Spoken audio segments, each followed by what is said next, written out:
Hi, everybody. It's your girl, Krystal Jordan. I am in a exciting season, and when I tell you, child, I just hopped out of the bed. I still have my pajamas on. Face is still a little cruddy, so don't get too close and don't be judging me if you see some little smudges, a little crud. Um, but God is in the season of revealing and doing all things great for me. And so I just wanted to hop on here and share some of the things that are kind of manifested in my life.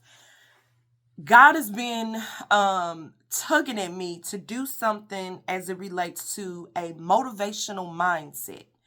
And I've been really relaxed on it because I've got so many moving pieces in my life. But I was just laying in the bed and I feel like it's a tug. It's a tough tug. You know, when God tell you, like, look, I ain't gonna tell you. I said, okay, I'm getting up. I'm getting up. And then I put on the black blaze. I said, ooh, that's too dark. Let me put on a little color, give the people a little pop, a little color. But here I am. So, with that being said, let me tell you a quick little snippet about why this is so important to me, what I'm doing, and hopefully, I can get your support, your just interest, and you can follow me along this journey. Because when I tell you it's a journey, and this is day one of it. So look, mark the calendar that this is day one. But we are moving forward with God's grace and his tug. Because trust me, it's a tug. But anyway, so my background is in social work, mental health counseling, and God has allowed me to touch a lot of systems. I've worked in the school system, I've worked in group homes, I've worked in healthcare industries. I know Medicaid, Medicare, I've been case manager, social work therapist, counselor. Like, I just feel like I've been all over the world, literally, in the social work realm.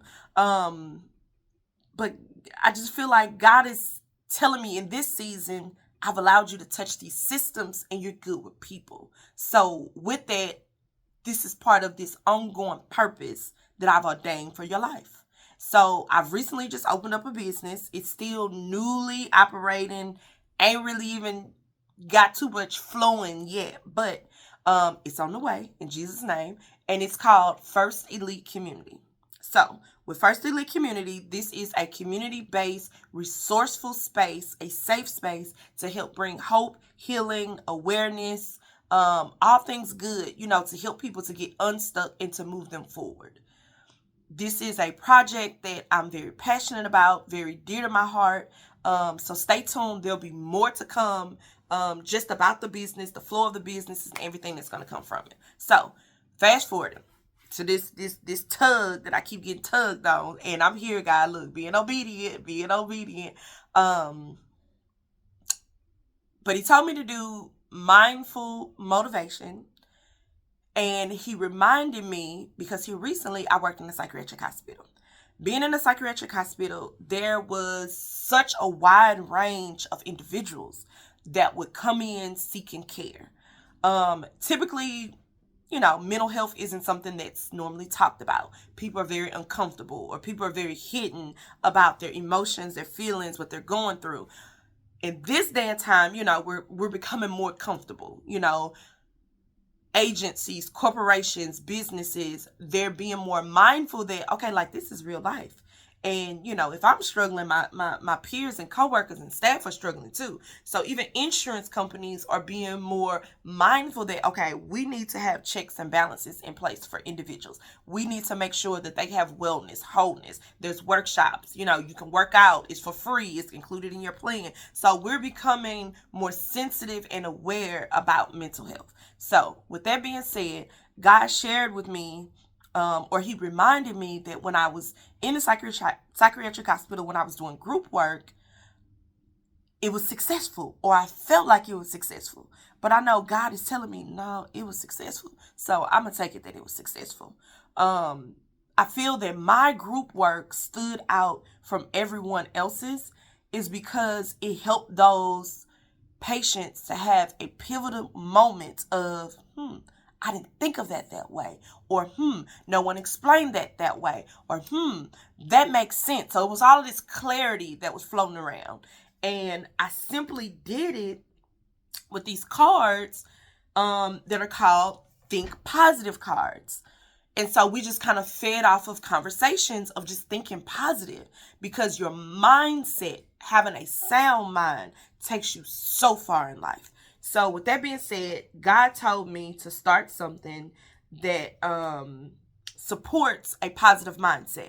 And exactly what I did in those groups, he wants me to get on the live, he wants me to get on social media and pass that information forward, because it's going to be the start of something that's going to start blessing, healing people, and then start moving people. Although I have a business and we're moving forward with the goal of getting those souls to move into God's kingdom and space of wholeness, this is going to be a step to help to move us into that space. So I said, okay, God. So I'm a cute blazer, cute lipstick. So what we doing? Okay, what's next? So one other thing. When I was in the psychiatric hospital, one thing I noticed that has stuck with me. And if I write a book, this is going to be part of my book. Well, not if, but when I write a book. Because I know I'm going to write a book. I got some stories, y'all. I got some stories. Like, oh my God. But anyway, you know, when people go to the emergency room, they go to the emergency room because they're in some type of a medical crisis. So let's say you fall and you break something. Let's say you fall and you bust something. So whatever that is, like you know to go to the ER, because that is your space of wholeness, wellness, getting your, relief. So lots of people go to the ER for things. Lots of people don't go to psychiatric hospital for certain things that are beyond normal, that move them into the abnormal feeling, being, behaving. But needless to say, at one point in time, I did admissions, which was to triage the individuals that were coming in, to get them to the right level of care, to assess them for the type of care that they needed, and then help to expedite giving a referral, placement, admission, like whatever that looked like. So I noticed with a lot of those individuals, they would start dinging for their name as alumni. And I was like, wait a minute, alumni? And I was kind of looking over, asking the coworkers, tapping people, like, why are they calling these people alumni? And a coworker said, because they've been here before. Light bulb. I said, okay. And then Holy Spirit just started talking to me, because this makes me think of like high school. And I'm sure most of you, if you're listening to this, you're of age, and you may have gone through a journey of graduating through high school, or maybe a program or a degree, whatever that looks like. And you've graduated. Like, you've got the diploma, you got the certificate, they done gave you a t-shirt, you done got a little ribbon, like you done made it. You are alumni. How often is it that we go back to high school to get a high school diploma that you have already mastered, that you've already graduated, that you have already achieved? How often is it that you are going back to undergrad? Like, I cannot see myself back at TSU trying to get the degree that I've already accomplished. So why is it that these individuals have been in and out of this psychiatric hospital, and they're returning and y'all labeling them as an alumni? To me, that just did not make sense. And so God started revealing, this is where you fit in. And I was like, okay, God, is this like a extra small fit? Or, because, I'm trying to be bite-sized in life when I'm working out, y'all pray for me. But anyway, I was like, okay, so how do I fit in with this? He was like, because this is a broken system. There's two things that's wrong with this. It's either the system that's failing to help people to move forward. Like, we failed them as a system. If we're bringing them in and we're giving them resources, we're giving them treatment plans, we're showing them the way. Medication isn't the end all for everything, but some people do need a little medication to help to balance them off, and there's nothing wrong with that. If it's a treatment plan, not the I'm going to Uncle Bub's kitchen, to get this pill because I'm, stressed out. That's not the right way. You got to have a treatment plan, because it has to match your symptoms. You can't self-medicate. So I want to throw that out there.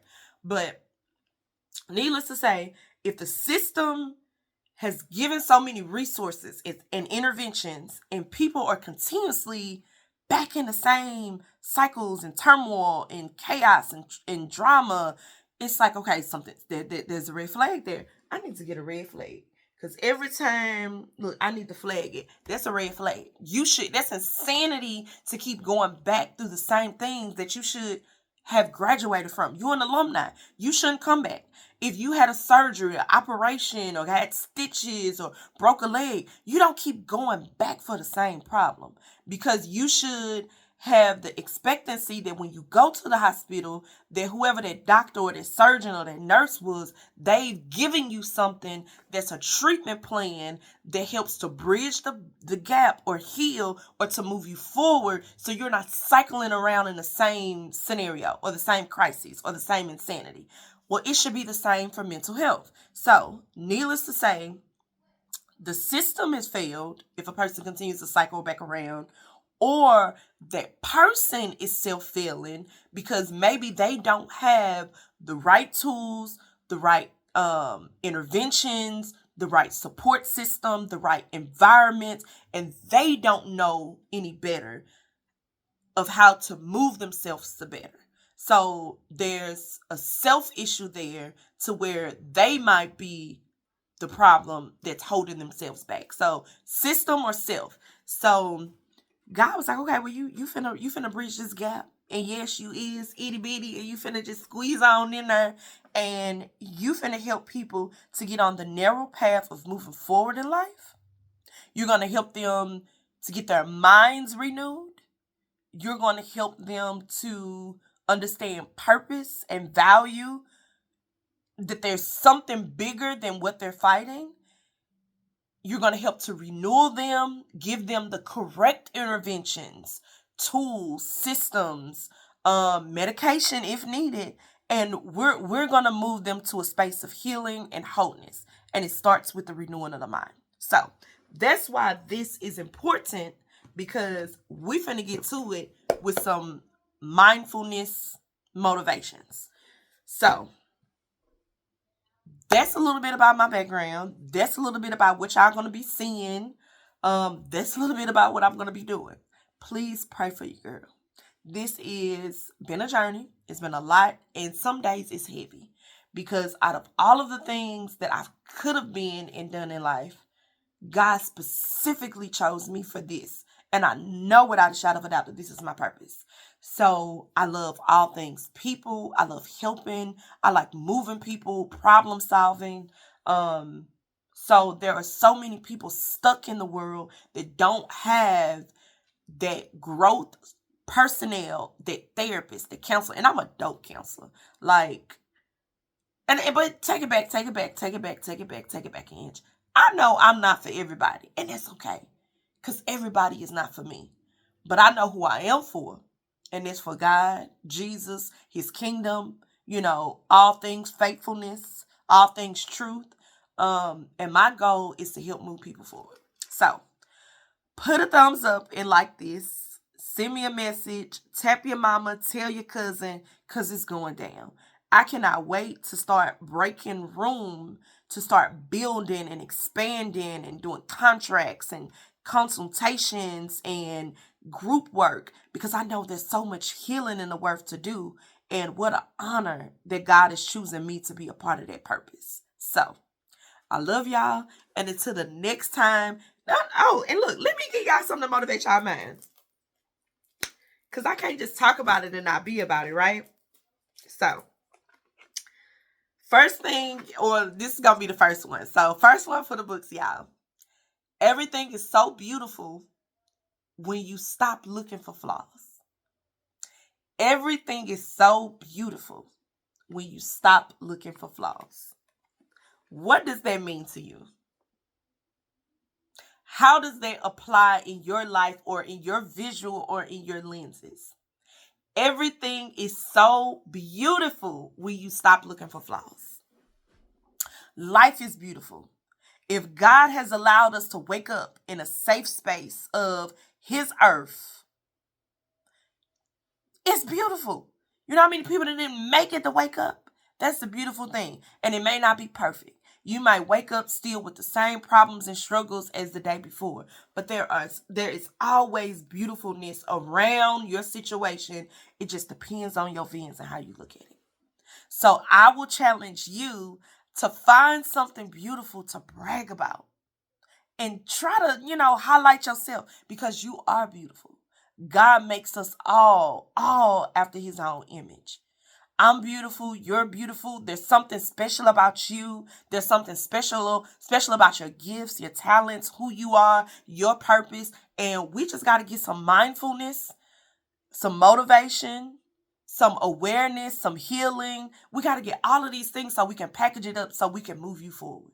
So I'm excited about this journey. I'm excited about what God is going to be doing with First Elite Community and Elite Promises. So the LLC is First Elite Community and Elite Promises is the nonprofit.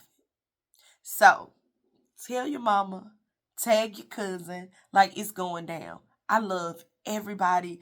I pray for you all. I ask that God's hand, healing, awareness, love, protection, grace be upon you. I pray blessings over your life.